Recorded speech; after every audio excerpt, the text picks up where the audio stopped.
Good afternoon. It's 1:01 p.m. and we're going to call the April 6, 2022 meeting of the Planning Advisory Committee to order. And at this point, I would be looking for a motion to adopt the agenda as presented. Mayor Letham, seconded by Councillor Dunn. All in favor? That carries. Thank you. Is there any declarations of pecuniary interest on today's agenda? Seeing none, we'll move right into 3 public meeting reports. As required under the Planning Act, a public meeting is being held prior to the committee making a recommendation on these applications. All recommendations from today's meeting will be forwarded to the April 19th regular council meeting. The purpose of this public hearing is to allow the committee to gather information on the applications before us, to hear those wishing to make oral submissions on the applications, and to allow the committee to ask questions of the applicants, interested parties, and staff. Everyone who makes a presentation at this meeting is requested to state their name for the public record. In the interest of time, the committee respectfully asks that you keep your presentation to no more than 5 minutes. When called, please unmute yourself and turn on your video. With that, we will move into 3.1, Plan 2022-020, an application to amend the Mariposa zoning bylaw 94-07 at 641 Ramsey Road. David Harding, go ahead. Thank you, Mr. Chair. Good afternoon, committee. Bear with me one moment while I share my screen.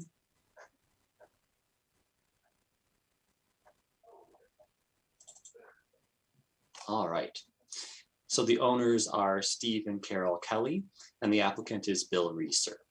Notice of the application was provided in accordance with the Planning Act.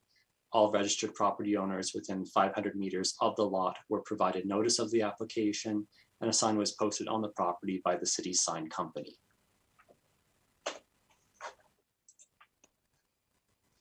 The subject property is an agricultural lot within an agricultural area, and it is zoned agricultural zone. The official plan designates the lands as prime agricultural as well. This rezoning application will fulfill a condition of provisional consent application DO3 2021-001, which is to sever an approximately 0.8 hectare or 2-acre rural residential lot and retain approximately 58.5 hectares or about 144.6 acres of agricultural land to be consolidated with a non-abutting agricultural operation. The application proposes to sever the dwelling as it is deemed surplus to the needs of the farming operation that is acquiring title to the property. The rezoning application proposes an agricultural exception 38 zone on the proposed retained agricultural lands to prohibit residential use on the agricultural buildings that are to be retained. As you can see on the slide here, there are 2 agricultural buildings to the north of the severed lot that are proposed to be kept. One is a bank barn and the other is an implement shed. MDS would typically apply when we are processing a consent application. However, in this case, a function of the zoning bylaw amendment exception zone is going to be to prohibit livestock in the bank barn, which will allow it to continue to exist for implement storage. The amendment also proposes a rural residential zone category for the farmhouse to be severed. This will recognize the established residential use of these lands and also clarify that agricultural uses are not permitted on said lot. Staff is of the opinion that this proposal represents good planning. Since the writing of the report, comments were received from Enbridge Gas, noting no concerns with the application. Staff respectfully recommends that committee consider referring the zoning bylaw amendment application to council for approval. Thank you, Mr. Chair. Thanks for that, David. Committee, any questions of David at this time? Okay, seeing none. Does the applicant, owner, or agent on behalf of the applicant owner wish to speak to the application?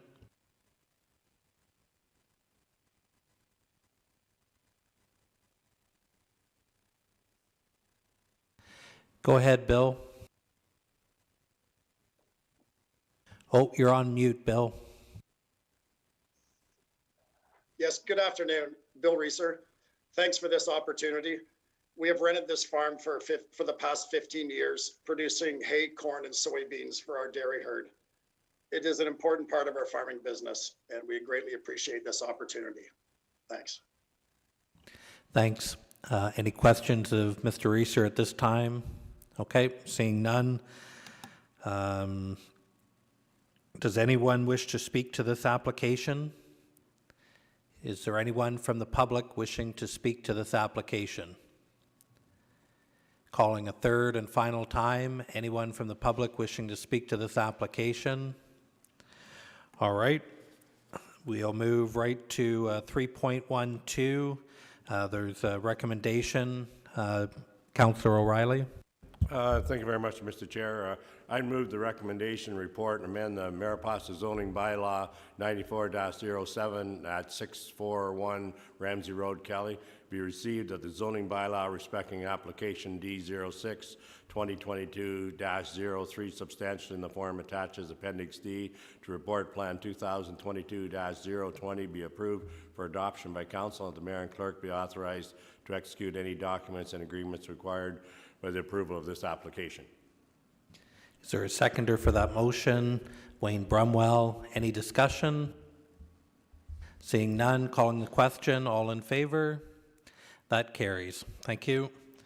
We'll now move into 3.2, Plan 2022-022, an application to amend the Township of Emily zoning bylaw 1996-30 at 29 Sunnywood Road. Mark LaHaye, go ahead. Good afternoon, members of the Planning Advisory Committee. I'm just going to share my screen here.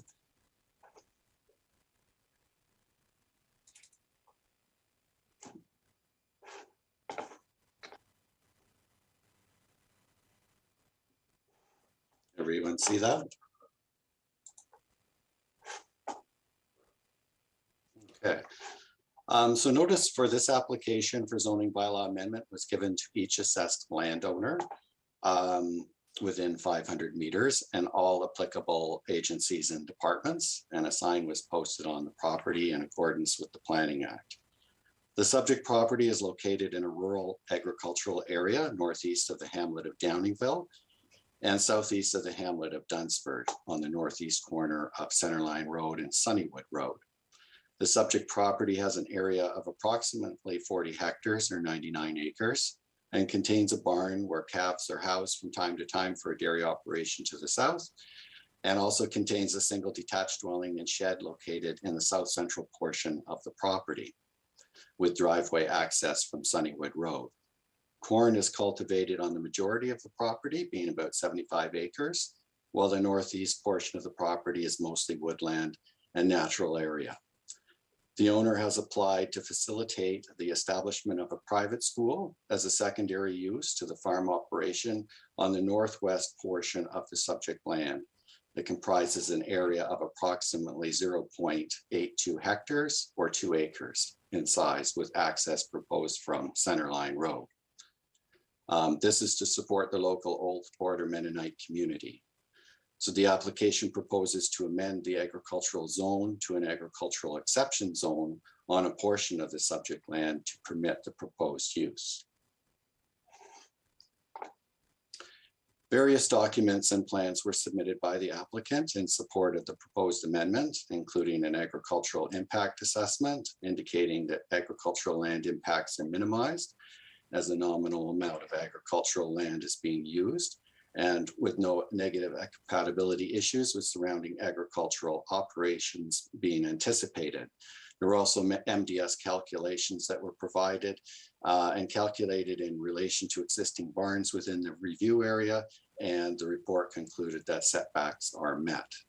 The proposed location was chosen as it is in a well-drained location that keeps the new septic system free of standing stormwater, and the location provides direct access to Centerline Road, which is fully maintained and has adequate setbacks from existing livestock facilities. Since the writing of this report, staff have received comments from the agricultural Economic Development Officer, advising of no concerns with the application and concurring that minimal land will be removed from agriculture. It was also acknowledged that the PPS anticipates the need for communities utilizing horse-drawn transportation to have localized needs for schools, and as such provides for such uses with appropriate review of potential alternatives. Staff have also received comments from the Part 8 sewage system supervisor advising that proposed school would be serviced by private on-site sewage disposal, although no system currently exists within the proposed location. The Building and Septic Division has no issue with the proposal to rezone a portion of the property to permit this additional use. However, the division would reserve the right to provide further comments on the development and servicing at the time of site plan submission. Since the writing of this report, staff have received several comments from the public, including from Janet Murtha in support, and from a number of residents who have concerns with the applications, including Jim Goody, Dave Murtha, Kevin and Colleen Ray, and Joan Wood and Art Wood from Centerline Road. The issues or concerns raised include inconsistent or inaccurate information that was illustrated on the illustrating the location of the subject land and zoning references in the planning justification or agricultural brief reports that were submitted as part of the application.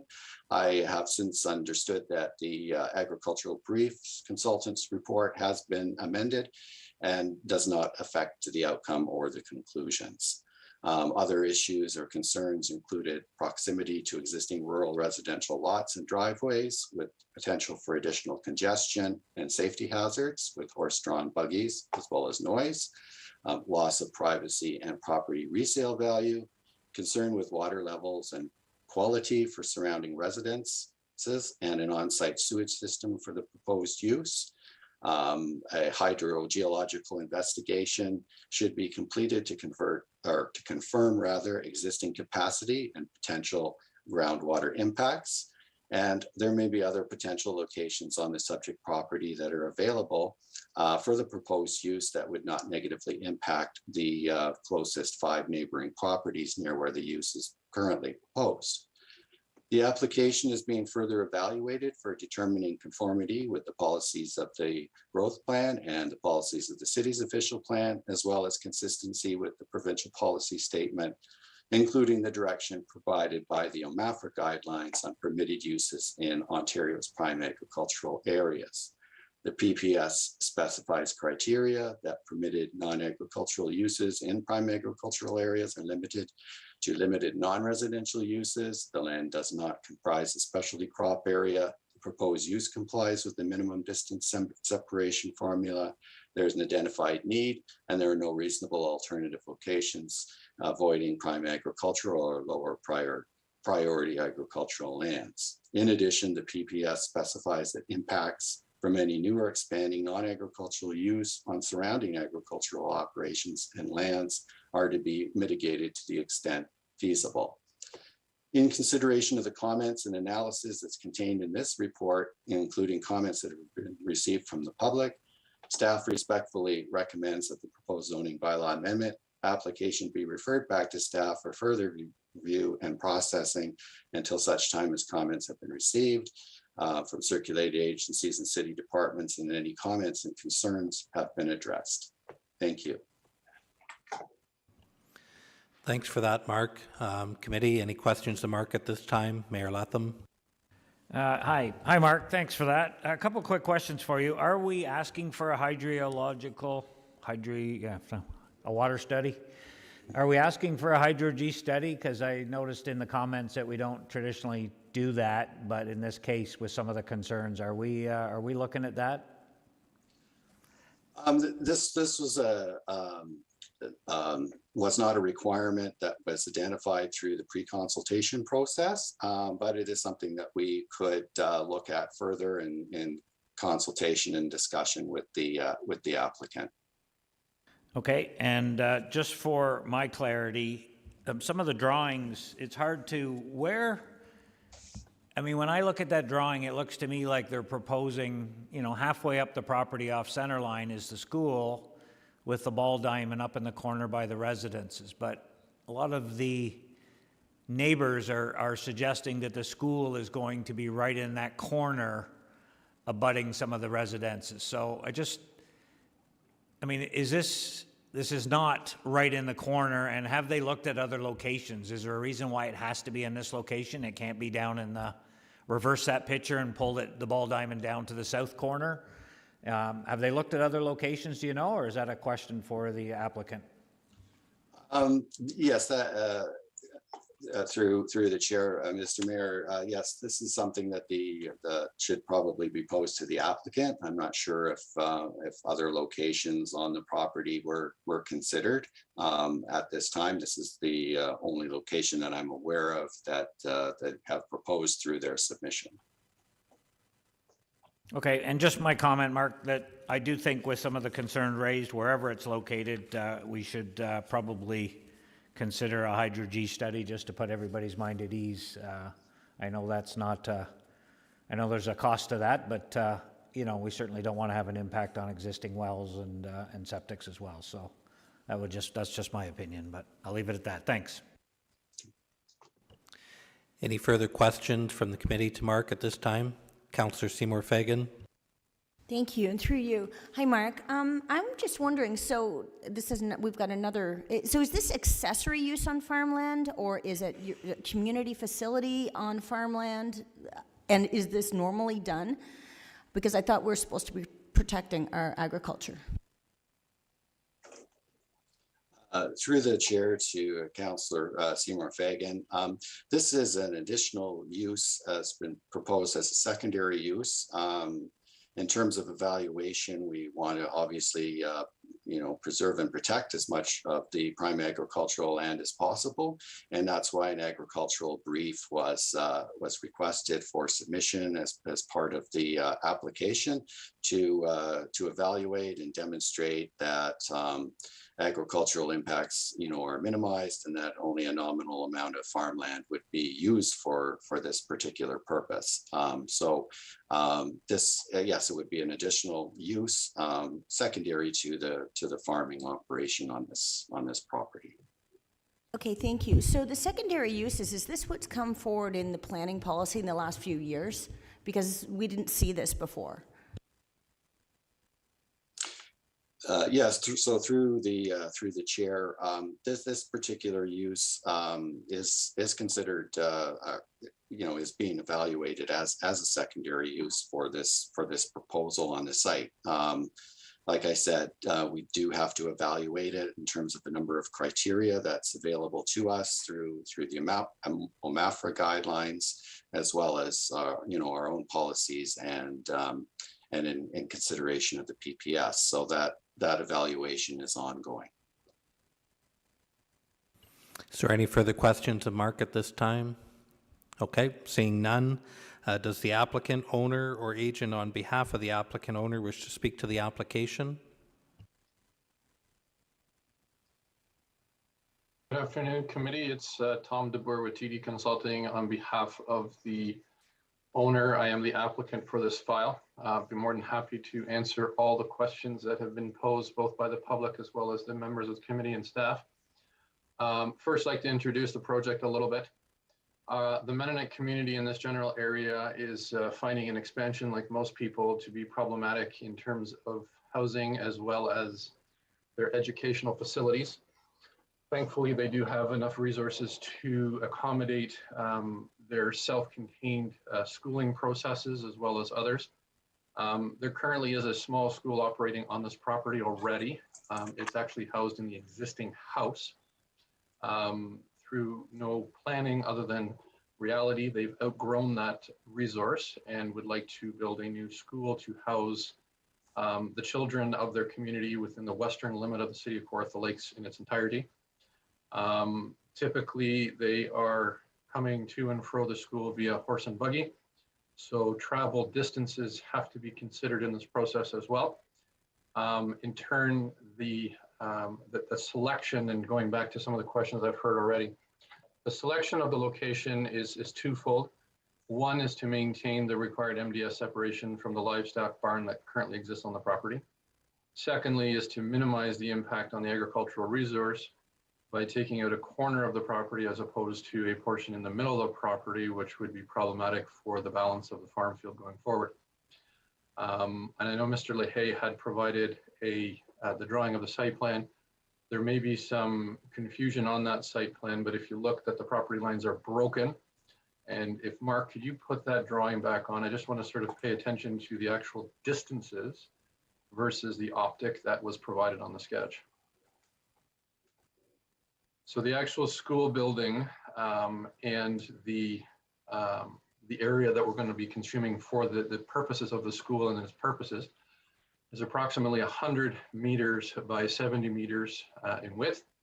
The school itself will be 80 meters away from the existing residence on the north end of the property, or adjacent to the north end of the property.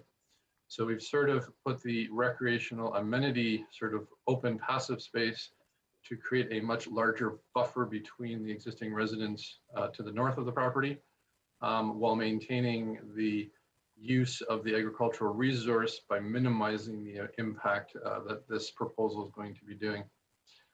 There is a need for this community to have this school. The owner of this property is a member of the community and has provided the access to this property as part of the overall processing. So aside from that, I understand that there was some speaking of a hydrogeological assessment. To my understanding, there's no known issues with water in the area. There may be. I have not been made aware of that. If that is the case, there already is existing wells on the property and obviously on the adjacent residential uses that we could do an evaluation should it be necessary. It's our preference obviously not to because of the cost, but should it be necessary, I'm sure that we would undertake that to prove that there is adequate supply both for the residences that exist as well as this proposed use. All that being said, I'd be more than willing to stick by and wait for the balance of the comments and questions to come through and evaluate them as they come across. If there's questions right now, feel free to let me know. Thank you. Thanks, Tom. Committee, any questions of Tom at this time? Mayor Latham? Thank you, Mr. Chair. Thanks, Tom, for that. So, you know, I guess I'll go back to my original question is, you want to put it in the corner to minimize the agricultural use. I get that, but there are 4 corners. Have you looked at any other location that's maybe not any other corner of the property? Now, I don't know, maybe there's prime agricultural land in one area and not so much in the other. So I guess that's what I'm trying to get out. I mean, there's other areas on this property. I'm certainly not against the school, supporting the community and what they're trying to do there, but just trying to sort of mitigate as many concerns as we can, obviously. So have you looked at, has the applicant looked at other corners of the property to, you know, to switch things around to see if there's a better way to configure that, or is there a rationale for why they've picked this? Thanks. Absolutely. So access is always the paramount concern. Environment is a second concern. So in this, just to recap, the property, although it's very large, there is a already existing residential dwelling plus a livestock barn on the mid-south part of this property. So to go east or west of that existing location would be problematic based on maintaining the MDS required separations. Alternatively, we also looked in the northeast corner, which Mr. Lehay has clearly indicated does have an environmental feature and is not a cleared portion because of that feature. So in turn, in order to meet the environmental constraints, access, and respecting the required MDS setbacks, we've chosen this location as, in our opinion, the only opportunity on the property. Thank you. Any further questions? Councillor Seymour Fagan? Thank you, through you. Hi, Tom. So it cannot be located, or it can be, you just don't want to, in the, I guess it would be the very front 2 properties. One is the east and one's the west, close to the road. Yeah, so in regards to that, based on the information I've been provided by our consultants, which is our agricultural consultant along with our MDS, which is one and the same, the separations from the livestock would become problematic with the proposed commercial slash residential use of a school, and the required setbacks could not be met in either one of those locations, is what I understand from our studies. Okay, thank you. And in one of the letters, they had another address that I think is owned by the community as well, as that they suggested that either there was access to another school there. No, actually, maybe Mayor Letham knows what I'm talking about. Yeah, that there's another piece of property within the community. Right. So with all due respect, Kathleen, the community is a very large landholder in its entirety. However, certain members would like to support with providing a portion of their cropland and others. Ammon Martin has been so graceful to the community to allow them to use his personal property for this communal process. I'm not sure that any of the other members of the community have been asked or requested, knowing that Ammon was already willing and able to provide a portion of his property to facilitate the school. Any further questions? Councillor O'Reilly? Thank you, Mr. Chair. Through to you, Tom. I guess I'm just wondering, would it be possible to go back? I realize that Agriculture Advisory Committee has made a recommendation around the agriculture uses and whatever. I realize that the Mennonites, they don't, as far as farming goes, they don't use the big agriculture equipment that a lot of the other farmers do. And today's, they use smaller equipment. Well, maybe they still don't use horses, but out that way, they still use tractors. But anyways, I'm just saying, would it be possible, because it seems the main issue is the people really don't want them as close to their houses as they are. Would there be any possibility to go back and re-examine a location that might still fit the MDS? That might just move them a little away from the existing houses. That's just a thought or a consideration, Tom. Sure. And through that process, I mean, this file obviously is being referred back to staff for a few reasons. One of those will be the review and overall insight from everything today. I'm not opposed to reevaluating and providing some additional context the next time that we meet regarding this file, and just maybe provide that evidence from our consultant to say, here are the only viable portions of the property for this use, and then we've selected it based on the minimization of the agricultural resource being occupied by other uses. So again, Pat, I have no concerns with that recommendation, and we'd be more than happy to revisit it. And I could definitely bring back the science because we have it all already completed. So, Any further questions from committee? Okay, seeing and hearing none. Is there anyone from the public wishing to speak to this application? Yeah, we've got a couple. So Kevin and Colleen Ray.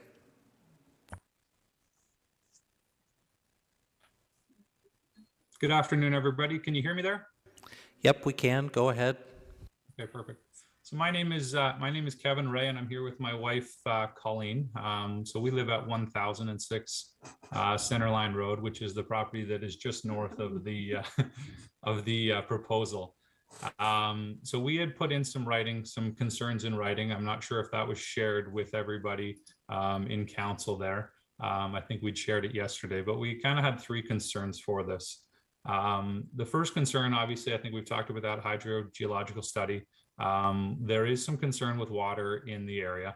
The neighbors from across the road, directly across the road, say that they often, during the summer times, they often run out of water. That is concerning for them. We've talked to them, and that's, I think, their biggest concern, as well as our biggest concern. Bringing in a school that can house up to 40 students, as well as horses, and bringing in septic there, we're just going to we're worried we're going to run into some water issues. And I think, as you all know, a rural property without water is not great. So that would be our first concern. Our second concern is I think that having a school there is going to have a pretty negative impact on our property value. I've talked to 3 separate real estate agents in the area, as well in the document that I'd shared with Mark, and I believe the agenda items email. Also showed a letter from our broker of record, Tim James, sharing my same thoughts that, we moved to this area because we wanted to live in a country property. and we wanted to have the privacy of living in the country. There has not been a school here before right beside us. There's been a school on that property that's been a little bit further down, but yeah, a lot further down, sorry. But, you know, we moved here because of that privacy. And to be honest, I think I would be concerned that if a school was coming in here, we may actually be thinking of moving because, again, I didn't move here because I was planning on having a school beside me.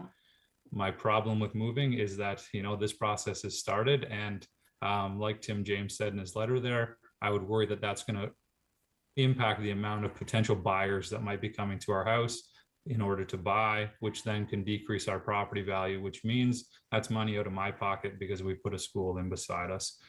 This is my biggest investment that I've ever had, obviously, and to lose money on that is quite concerning for me. Thirdly, and I think we've kind of talked about this as well, is the fact that I really feel like there are other options for location, whether it's on this property that is, you know, that is being brought up here, 29 Sunnywood Road, or other properties as well. I'm not sure, Mark, if you're able to bring up, so I pulled on our report there yesterday in figure 6. I don't know if you're able to share that or share your screen with that. I've just kind of got some other proposed places that might work. Just a second. Yeah, if there's any way you can, I could wait, sorry. I'm not sure if I have that document available. It's in our package. We've got a copy of it. Okay, so you've got a copy of it? Okay. So if we can't bring it up there, I'll try to, I've got another screen here I'm trying to kind of look off of as well. And you can hear my dogs barking downstairs, my apology. So we've got in figure 6, we went through kind of all of the documents that were provided here, including the MDS setbacks. And I think that the two alternate locations that we find directly on that report would show there are 2 other places that can work and would meet the MDS setbacks that are also then not going to be as close to the 5 non-Mennonite residences that are in that area. The first one would be on the corner of Sunnywood Road and Centerline Road. You could bring a driveway in off of Sunnywood Road, which is currently where the driveway is going in for their school right now. Students are used to traveling that area. We see them every morning and every night going there. So that is not a big change to enter off of Sunnywood Road. The next one would be further east on the property, which would be the green box there in that spot. It fully clears the MDS setbacks. Yeah, it would fully clear your MDS setbacks there, as well as not have an impact on the 5 properties that are on the on the Centerline Road. You could still farm around it, so the agricultural use would not be wouldn't be decreased. And again, those are the things just on the property. Like Tom had said there as well, there is in the Mennonite community, they are a strong landholder. They own lots of lands around our area. The students that come to the school on Sunnywood right now, most of them, I think, other than the applicant, Eamon Martin, other than his family, he is the only family that actually lives on Centerline Road. The rest of them are coming up from Kings Wharf Road. On Kings Wharf Road, they have their church that is busy on Sundays, which is great. But in their report, they talk about building the Mennonite community. Personally, I would say the best location for them would be close to that church, because a church and a school kind of helps bring community together. There are Mennonite properties that own right beside that church, as well as, like I said, the students that are coming to the school right now are traveling down Kings Wharf Road and coming south down Centerline Road, with the exception of the one family that is Eamon's family. But even if Eamon is the only one willing, there's another spot. Yeah. So again, back to, if Eamon was the only person that was willing to give up his property in the entire community, I do find that tough to believe. But anyways, there still is some other places that don't have a negative impact, or what we feel is a negative impact, on the 5 residential non-Mennonite families that live in the northwest corner. And again, it would be entering off of Sunnywood Road rather than on Centerline Road. And I believe that was kind of all I had. Okay, thanks for that, Kevin and Colleen. Who's next, Joel?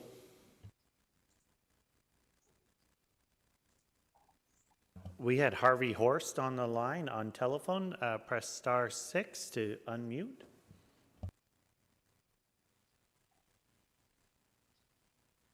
Hello? Yes, go ahead, Harvey. I was just going to listen in. I didn't have much to say. Okay, thanks for that. There was one other caller that joined the meeting late with the last phone number digits of 85. Could you unmute yourself and state your name? Press *6 to unmute. It's Peter Martin. Go ahead.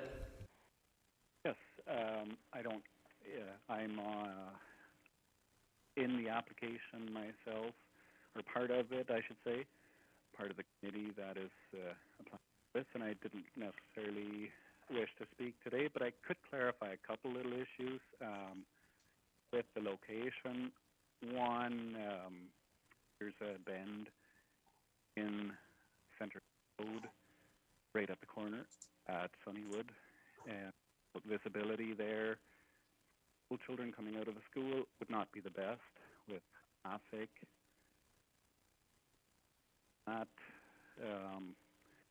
scholars are coming up Sunnywood Road or Centerline Road from south of Pitch Lake Road as well. They're also coming families on Center Road that are sending their scholars to that school. So this is a very central location to our needs.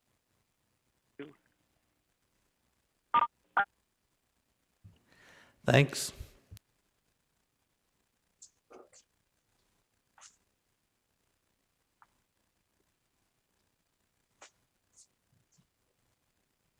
Okay, is there anyone else from the public wishing to speak to this application? Third and final time, anyone else from the public wishing to speak to the application? Okay, seeing and hearing none. Tom, would you like to respond to some of the questions or concerns raised? Thank you very much. Again, I don't really have any more information to add at this point, other than just one point of clarification. It appears as though the Mennonite community have been painted with a brush, and I don't know if I'm saying this correctly, but it would be no different than anybody else on this call offering a friend a piece of their land to do another activity. It's not a requirement of the community to do that. Ammon is nice enough to see the need within his community, is willing to do that. So the opportunity to prepare this facility on another parcel of land, I don't necessarily think it is an appropriate question, concern, or an obligation of anybody else within their community. And therefore, I think we should look at this one unilaterally with this particular piece of property in mind. Yes, they do travel from a distance. However, the community has also taken into consideration where the students currently are coming from, and they're sort of strategizing an east and a west location within the city of Kawartha Lakes. Obviously, this one being the more easterly location for their school, and they're contemplating either expanding or potentially a new school in the future in the west to sort of service both halves of their community. So that being said, I think from the takeaway from this meeting, we will definitely look at or potentially look at alternative solutions.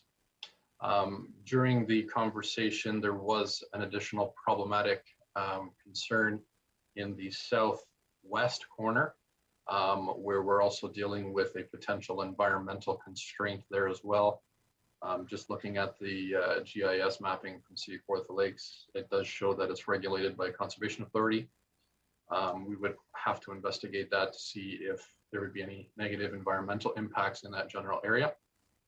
Aside from that, we would investigate at the southeast corner. Again, we're dealing with a four-corner intersection that could be problematic for sight lines and the like, but we'll definitely investigate that as well. So if there's any additional questions, I'd be more than happy to answer them. Thank you.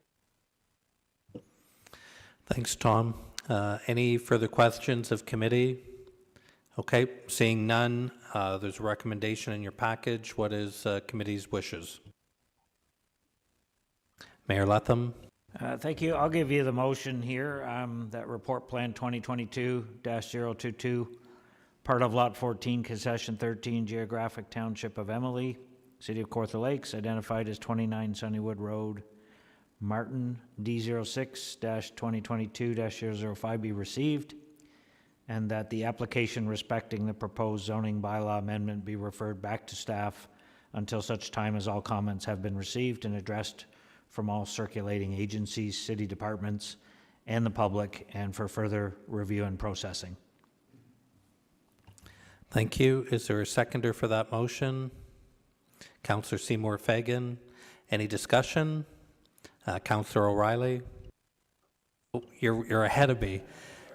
If there's no discussion, calling the question, all in favor? That carries. Thank you.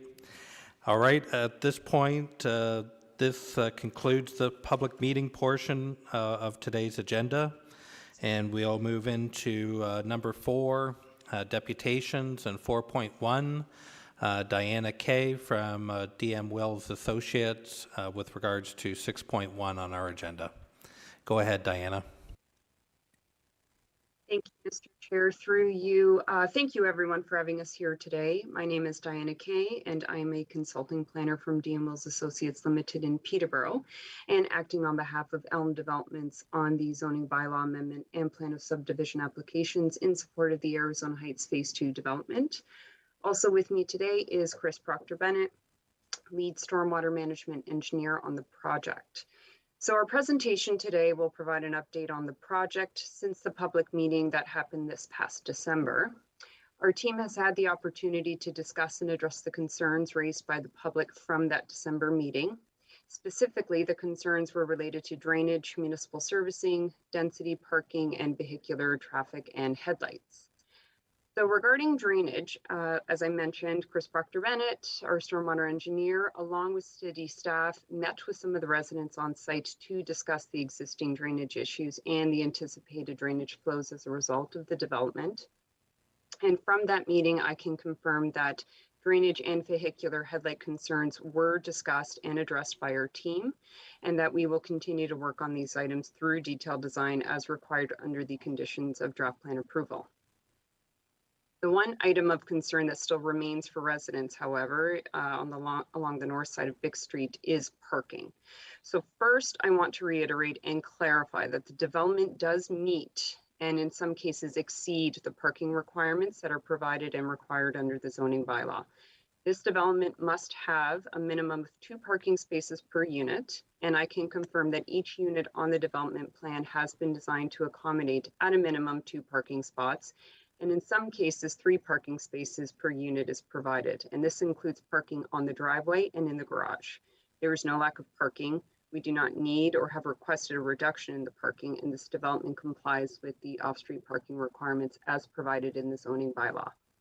I felt it was important to clarify that because a lot of the public has been indicating that there is a lack of parking, but that is not the case. I also understand that the parking concern is related to on-street parking. So to reiterate and supplement our responses back to the public, on-street parking is permitted and a requirement in all urban areas. The intent of on-street parking is not to substitute off-street parking, but allow for temporary parking of visitors. In urban areas where development is required to be more compact and dense, we are seeing smaller lots with different unit sizes. We are no longer developing large lots with driveways that can accommodate several parking spots. As a result, in urban areas, we need to adjust and provide alternative parking for temporary visitors that can park on the street. And again, just to mention, the intent of the on-street parking is not to allow for permanent parking, it is temporary. I also understand there is a request from the residents for a no parking sign on the north side of Big Street. From a planning perspective, I would not recommend this restriction. Restricted parking signs are not meant for residential areas where on-street parking is to be provided. Parking restriction signs are meant for scenarios in cases where you're avoiding obstruction to sidewalks or other pedestrian walkways, where there's a loading area required for commercial uses, or seasonal calendar restrictions where snowplows are required unencumbered access to clear roads. In some cases, it may be used on a residential street where drivers might park on a side road to avoid paying for parking at a nearby facility, for example, a medical clinic. However, Big Street does not meet any of these requirements, so it would be difficult to just justify the need for this restriction. Overall, our team does appreciate the fact that this development is located on the edge of an urban boundary facing a rural residential development. So we are dealing with the differences in expectations when it comes to development, and we are working with the local residents and city staff to reconcile these differences. Our development plan has considered the existing residential uses on the north side of Big Street, and we have demonstrated this through our lot layout by locating higher densities to the extent possible away from existing lower density development, and by proposing single-story dwellings.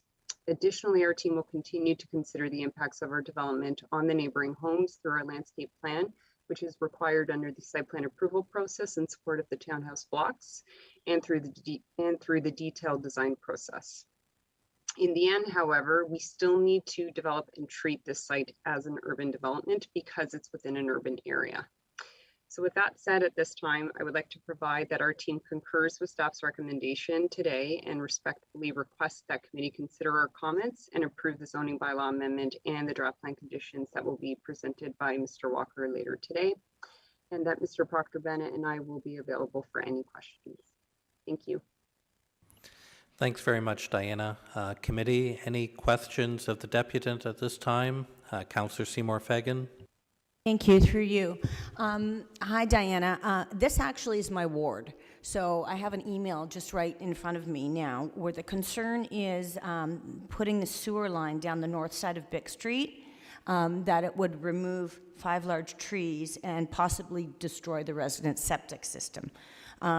So seeing this and the privacy the trees will give for his bedrooms on the side of the home, he hopes that the town, the developer, will replace trees and put some tall hedges in for privacy. I'm sure that's part of the application, right?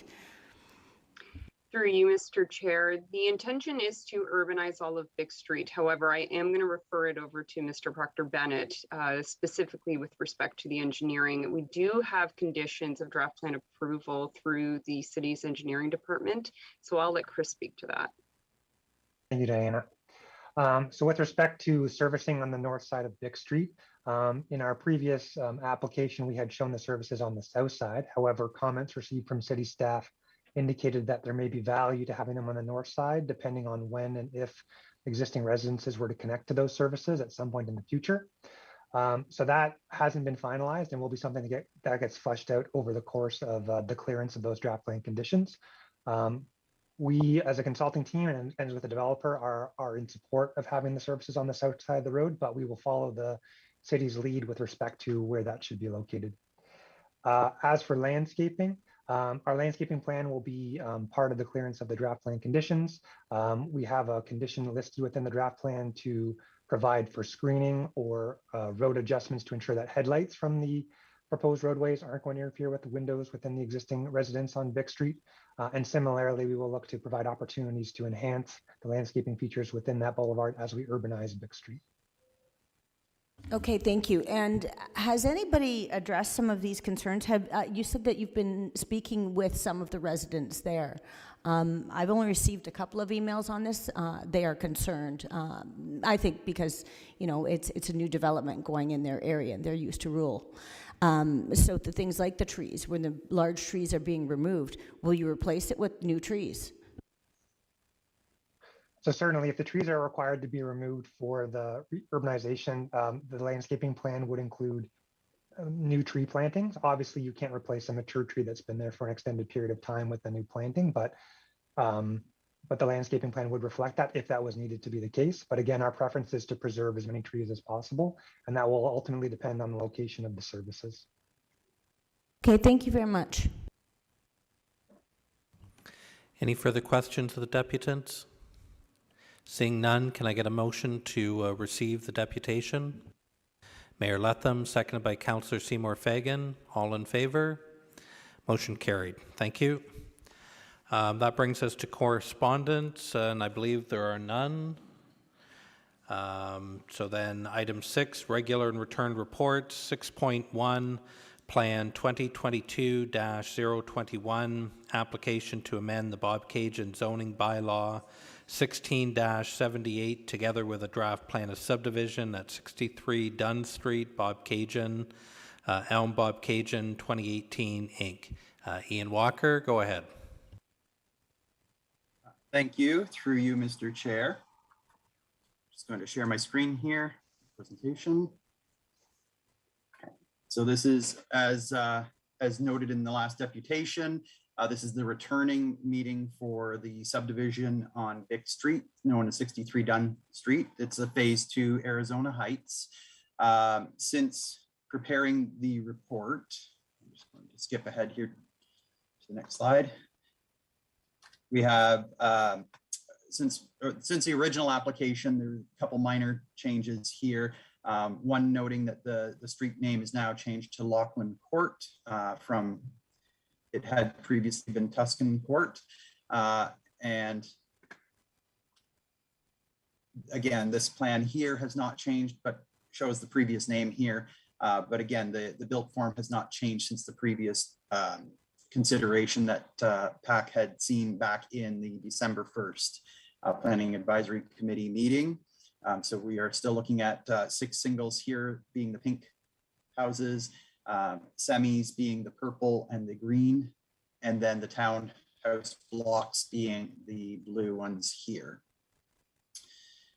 Since writing the report though, we have had a couple minor changes to the proposed draft plan conditions. I am just going to exit out of the presentation here and bring those up on my screen for you to have a look at.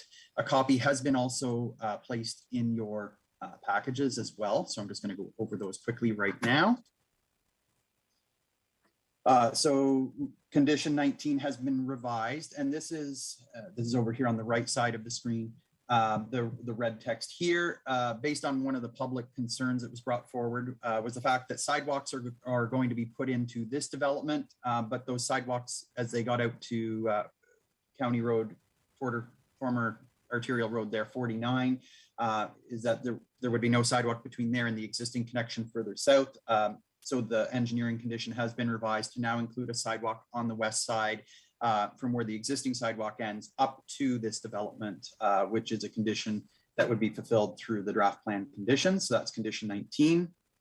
The other conditions that have been revised is that we have removed the proposed draft plan conditions. There's 2 conditions, 53 and 54 for Enbridge.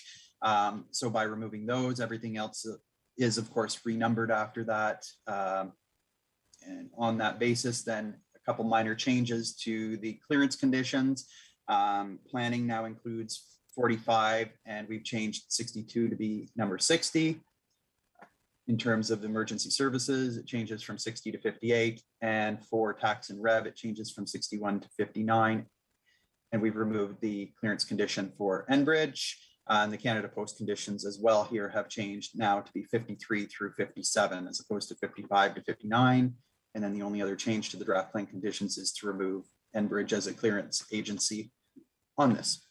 As such, staff are recommending the zoning bylaw as it was originally proposed in there. The revised recommendation now includes a change just in terms of the subdivision. So we note in here, still that the draft plan, the conditions substantially in the form attached as Appendix D to report plan 2022-021 and as modified by staff and presented to Planning Advisory Committee on April 6th, 2022, be referred to council for approval and adoption, and the remainder of the recommendation staying the same. So this is now the revised proposal based on these revised draft plan conditions here, just to account for those couple items that were noted in going through and amending those. Thank you. Thanks very much, Ian. Committee, any questions? Councillor Dunn? Thank you, Mr. Chair. I'm just looking at the map here. Is there an existing water and sewer line going down Big Street that the subdevelopment is going to hook into? No, I can say that with certainty. Currently, there are no services on Bick Street. The developer will be extending the services up to Bick Street and then bringing them in along Bick Street as they urbanize that development. Okay, and on the map, once again, I see 9 lots, one rather large one, but I see 9 lots on the north side of Bick Street. Are they currently developed lots? Through you, Mr. Chair, yes, those would be the existing 9 residential lots, rural residential lots on the north side there that are in part of the former township of Verlem. And they're currently providing their own water and sewer? Through you, Mr. Chair, yes, that's correct. They are currently on private well and private septic. Thank you. Any further questions from committee? Councillor Seymour Fagan. Thank you. And through you, hi Ian. I'm just wondering about the Enbridge. How come it's all been taken out? Through you, Mr. Chair, to the councillor. In this case, Enbridge has not confirmed, they've not provided any draft plan conditions. We had put those in there as a placeholder, but I've reached out to them again just to confirm if services are coming in the very near future.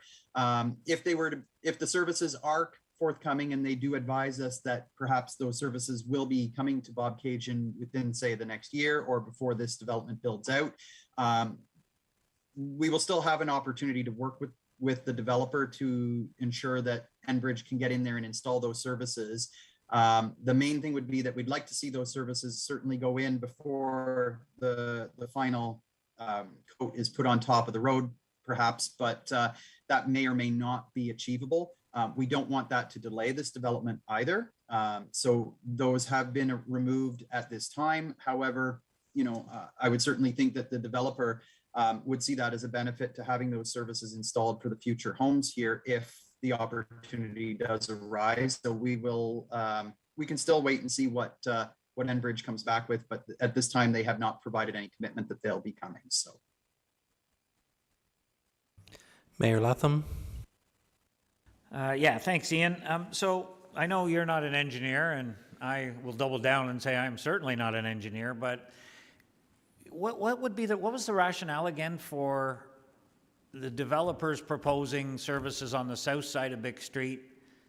But if I understood correctly from Diana, that our engineering department is preferring them on the north side of Bick Street. I know the existing residences will fall under the mandatory connect bylaw, and there'll be, oh, there she is. There is an engineer, there you go. And I understand they'll fall under the mandatory connect and, we'll connect to the property line, but it seems, for the sake of 7 or 9 lots there, why would we disrupt the north side more than the south side? I'm just trying to get my head around why that makes sense. I'm sure it does, but maybe Christine can explain it to me. Thanks. Thank you. Through you, Mr. Chair, to committee and to Mayor Leffen. Certainly the concept was that unless there was some need to do the servicing at this time, we were looking to have minimal disruption to a new road if and when connections were provided for the existing residents on the north side of Bick. Having reviewed the situation and taken a look, so that's why we were looking at the north side, right? So then all the services would be put in, and if there was any connection to be made to those existing residents, it would be on the short side. And there wouldn't be any additional dig ups to the new road structure. So certainly through review, it does appear, and we want to finalize this through the detailed design, that it would likely be better from a perspective of trying to preserve some trees to the north, also provide less disruption during the construction process to put the servicing to the south. However, then we are asking through the draft plan conditions that those laterals then would be extended. So we're looking to have laterals extended during the construction process at the cost of the developer to those additional lots on the north side, the existing lots. Yeah, no, and that's great. And I think, I would certainly think, to me, from a layman, that makes sense, and I agree there should be laterals put there because, when their systems fail, they're gonna obviously be obligated to connect, but I just think from a less disruptive perspective on the north side that, if at all possible, we could hopefully do the south side. So if that's what yeah, I see you, go ahead. So thank you. Through you, Mr. Chair, just a further clarification, we typically do not extend any laterals during a construction project. And the reason for that is if there's not an immediate need to connect, then that extends some liability, some water security, et cetera, infiltration, opportunities for there to be damage to those laterals. Laterals that were installed 20 years ago aren't necessarily easily found, easily used at this time or connected to. So that was the real reason for looking at the north side, was to try to avoid that as well. However, we're looking at the length of time it has taken to get, to acceptance for phase 1 of Arizona Heights. This is a substantially larger development in terms of number of units.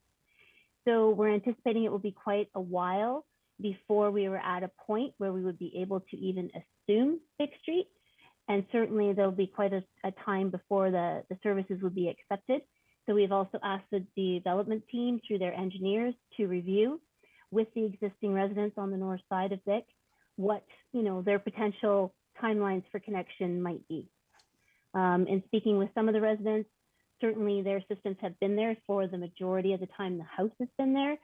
So again, we want that to be part of the detailed design in order to anticipate what that timeline would look like. And also the developer will be responsible for those connections, those laterals, up until assumption, connected or not, right? Connected or not, they would be responsible up until assumption, once we assume it. So if it was on the south side, would we put in the laterals up to the property line, or would we leave it and then when a property owner needed to connect, we would have to install laterals under the fairly new roadway, I guess, depending on the time. So you're saying, I know what you're saying, it's practical. You don't like putting the long laterals in, and that makes perfect sense to me, but would we do that in the case of a new road going in if we're years away from anybody, needing to connect to this system? I'm just trying to get my head around it, so be patient with me. Thanks. No, thank you. And through you, Mr. Chair, to Mayor Lethem, certainly the operational challenges with respect to extending laterals that are not immediately used will exist, and there is a risk. That's why we're suggesting with this situation, through the detailed design, confirming, taking a look at the possibilities of timelines with respect to the existing residents. It's our understanding from the engineer on a recent site visit that they hadn't canvassed the neighborhood in terms of their interest for connecting. So that is something that we're looking to do. But in this situation, it would appear that we are probably more prudent to extend those laterals using today's equipment, obviously, today's materials. And then, as I say, it's really under the developer's responsibility to maintain those laterals and ensure that they are in good working order up until the time of assumption. And we would hope that sometime in that time frame, the cost-effective nature of having those provided by the developer to the property line will help to potentially entice or at least facilitate should anyone have a well or septic fail in the next however long it's going to take. I'm not sure what the timeline is from the development team. Yeah, no, that makes perfect sense. Thank you. I have one other question, and I'm not sure it's for you. It might be for Richard. If council, I understand the residents on Bick Street are going to be subject to the mandatory connect bylaw once these services are in and the system is up and functioning. I also understand the residents on Bick Street, they've had this little rural street for a long time, and, now there's going to be a subdivision. So I'm certainly in favor of the plan. I think it's great for Bob Cajun. I think it's great for the whole city.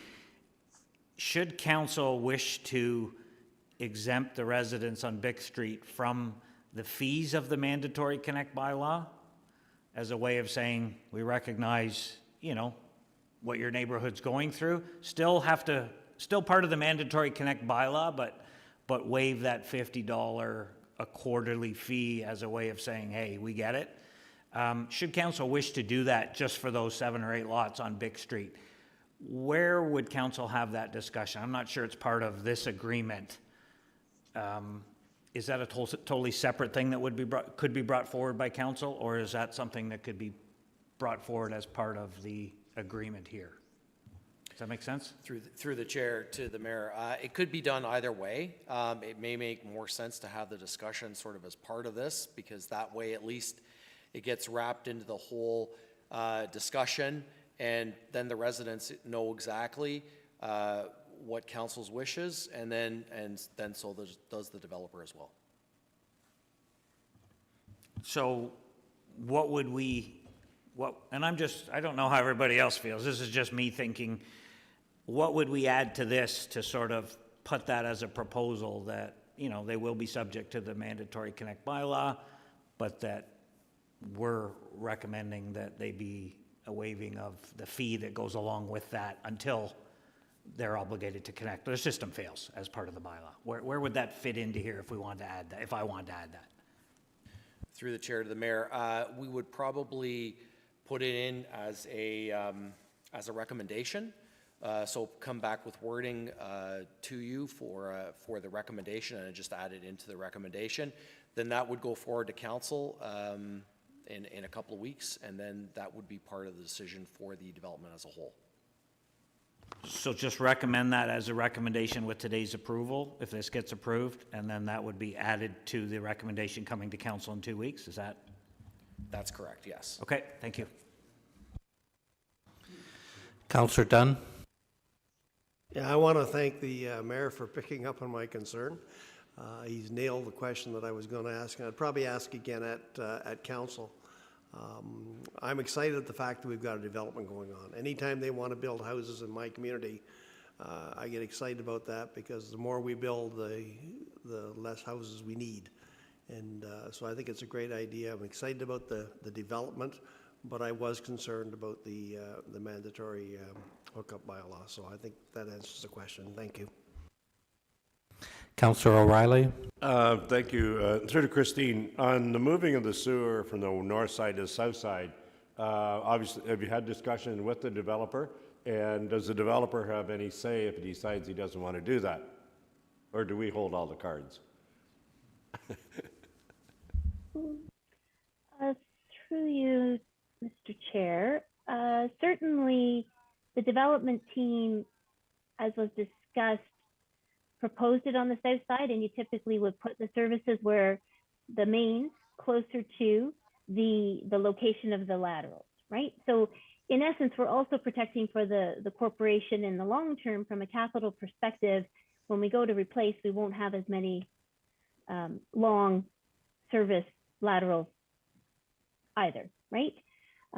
Because again, the fewer number of connections are on the north side of the road. So that's certainly the perspective that we're coming from, and it's certainly where the developer would have come from. The challenge for us was we were trying to also protect for the potential to connect these homes, some of which are from the 1950s or 60s. So it's, you know, they've been long-standing. So we were trying to weigh the different options, and that's why we were looking to detailed design and that review with the residents to confirm that. So we haven't put the specific location, nor do you typically put the description of where the location will be for the services into a draft plan condition. But we do have the recommendation of extending the lateral. Any further questions? If there's none at this time, there's a recommendation in your packages. What is committee's wishes? Mayor Latham. Okay, I'll take a crack at it. Thank you. I got a revised recommendation, so make sure I agree with it. So that report plan 2022-021 Elm Bob Cajun 2018 Inc. Applications D06 2021-024 and D05 2021-004 be received. That the zoning bylaw amendment substantially in the form attached as Appendix C to report plan 2022-021 be referred to council for approval and adoption. That the draft plan of subdivision bracket 16T-21502 application D05 2021-004 as shown on Appendix B, and the conditions substantially in the form attached as Appendix D to report Plan 2022-021 and as modified by staff and presented to Planning Advisory Committee on April 6, 2022, be referred to Council for approval and adoption, and that a recommendation that the fixed rate for the mandatory Connect bylaw be waived for the residents on the north side of Bick Street until they're obligated to connect, and that in accordance with Section 34, bracket 17 of the Planning Act, Council having considered the changes to the proposed zoning bylaw amendment deems no further public notice to be necessary, and that the mayor and clerk be authorized to execute any documents required by the approval of these applications. And I'll just, does that fit wording-wise where it should be? Okay. Seconder for that motion, Councillor Dunn. Any discussion? Calling the question, all in favor? That carries. Thank you. That brings us to item 6.2, Plan 2022-023, an application for exemption from part lot control provisions of the Planning Act Development Agreement and dedication of 0.3 meter reserves, Alcorn Drive, Lindsay, Woods of Jennings Creek, Phase 1 block development. Sherry Ray, go ahead. Thank you, Mr. Chair. Excuse me. Good afternoon, committee. Mr. Harding is assisting me today with my slides, and I thank him for that. The plan of subdivision in Lindsay, known as Woods of Jennings Creek, Phase 1, was approved by Council and registered as Plan 57M802. The proposed lots in the plan were for single detached dwellings. Included in the plan were blocks 79, 80, 105, and 106, which were intended for residential development, but they were not individually lotted under the plan of subdivision to maintain the maximum 100 lot draft plan approval policy in the Town of Lindsay official plan. The applicant is now applying to exempt those blocks, excuse me, to permit the subdividing of the blocks to create 15 residential lots. And the next slide, David, with 8 lots proposed on the north side of Alcorn and 7 lots prepared on the south side of Alcorn. Just the next slide, David, does it slide to the south side? There we go, thank you. The lots are still intended for residential development. The land is currently vacant and unserviced. The purpose of an exemption from part lot control is to permit the further division of the subject blocks into transferable lots that you see outlined on the north and south sides of Appendix B. The owner will then transfer ownership of each of these lots and apply for building permits to construct the single detached dwellings. If you recall, part lot control is provided as an alternative process to consent under the Planning Act and is used when subject lands are included in a plan of subdivision and described as either a lot or a block. As a condition of the development and the lifting of the part lot, the owner enters into a development agreement with the city to facilitate construction of the roadway and the municipal services. The proposed development will be completed on full municipal services, including water, sanitary, and storm sewers, the cost of which is paid for by the developer.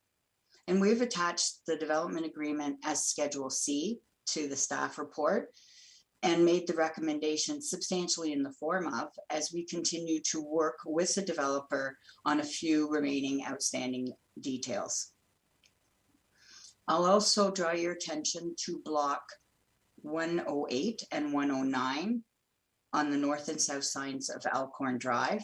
They were established as 0.3 meter reserves, 1 foot reserves, to limit access across the boundaries of the development with the associated plan of subdivision.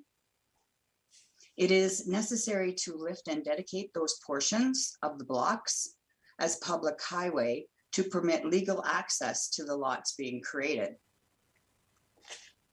The respective parts have been confirmed with both through planning, development, engineering, and public works, and the applicant has been directed to register the draft plan of the 2 draft R plans that you see, with the particulars, the registration particulars, to be added into the draft bylaw prior to council's consideration of the dedication bylaw. So you will see in the draft bylaws in the report, there's some X's, and we'll have those registration particulars for council. The report outlines the application in the context of provincial policy and the municipal framework. And as a result, staff respectfully recommends that the proposed bylaws and development agreement be approved. Thank you. Thanks for that, Sherry. Is there any questions of committee to Sherry at this time? Okay, seeing Councillor O'Reilly.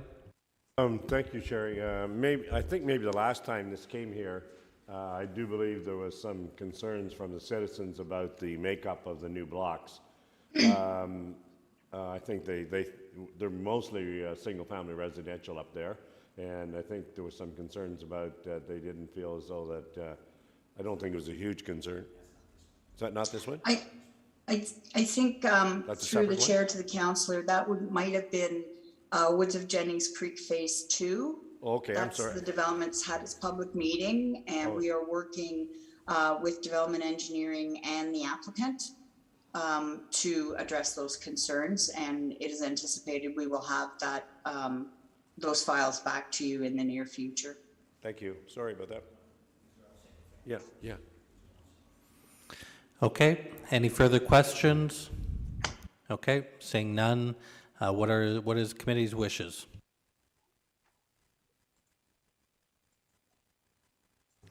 Councillor Seymour Fagan. I know.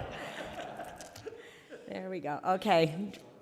Do you want that report plan 2022-23 Regis Homes Limited part lot control exemption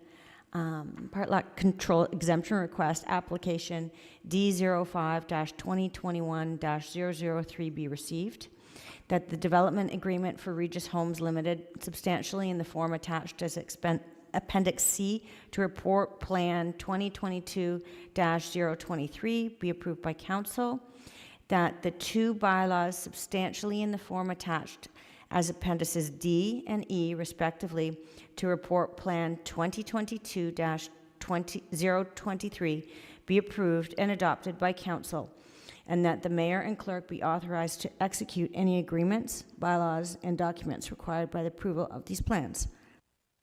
Thank you. Seconder, Councillor Dunn. Any discussion? Seeing none, calling the question. All in favor? That carries. Thank you. That brings us down to number 7. Wayne Brumwell, seconder. Councillor O'Reilly, all in favor? That carries. Thanks. Have a great afternoon.